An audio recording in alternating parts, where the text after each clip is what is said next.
Hello and welcome back to this Library of Ruina series. In this interlude, I'll be going over some various Mio builds. I'll be talking about their decks, passives, and some of their strengths and weaknesses. In total, I have 4 different builds for you, so let's get started. For a Mio build, there are a few considerations: singleton builds versus non-singleton, how hard you want to go in on charge, and whether you're going to aim to be using feral knives or just let it sit in your hand. One thing these decks have in common though is Savage Mode, due to the universal power boost that it gives. The first deck I'm going to talk about is a classic Mio charge deck. This deck includes 2 Grace de Grace, 2 Leap, 1 Energy Conversion, 1 Savage Mode, 1 2-cost Enabler of Choice, and 2 Concentration. With 5 enablers and 3 payoffs, you should be able to make it to 20 charge if you work for it a little. If you're having trouble, then switching the Energy Conversion for a 3rd Grace de Grace should make things a bit easier on you.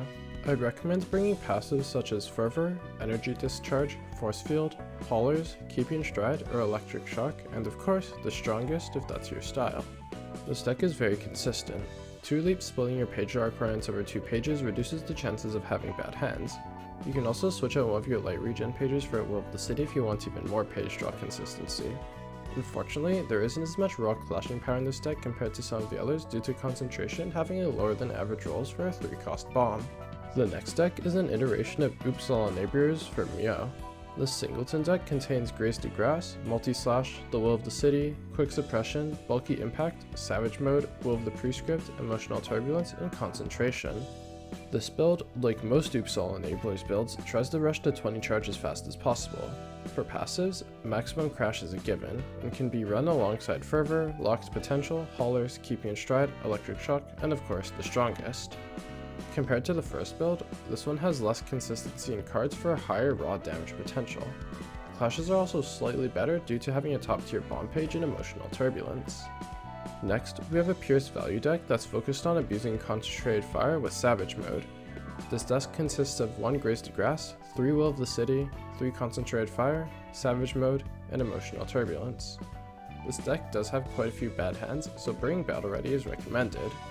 Of course, Wedge is great here since your deck is overwhelmingly Pierce focused, and your remaining passives can be things like Fervor, Haulers, Keeping Stride, Electric Shock, or the strongest. I'd avoid passives that rely on charge gain or loss because this deck doesn't rely on charge at all. The light economy of this build is quite strong as it only runs 1 3-cost. The clashing is also pretty strong with Pierce power boosters. However, you'll almost never cast Feral Knives unless you sacrifice a lot of clashing power to add a concentration. Finally, we have a generic Pierce singleton deck that doesn't have a focus on charge. The deck consists of Grace de Grace, Multi-Slash, and Will of the City for light regen, along with Concentrated Fire, Somber Procuration, Fiery Dragon Slash, Savage Mode, Will of the Prescript, and Emotional Turbulence. For passives, again, Wedge is strong since you're focused on Pierce, and for your other passives, it's the same story. Fervor, Taller, Keeping Stride, Electric Shock, the strongest, you know the drill. Notably, like most singleton decks, Locked Potential is also a great option. This deck probably has the strongest clashing out of any of the other decks, but loses some consistency as it is singleton, and it will also have Feral Knives rotting in hand the entire fight. These are just a few of the builds that Mio can run, and there are many others that I didn't cover.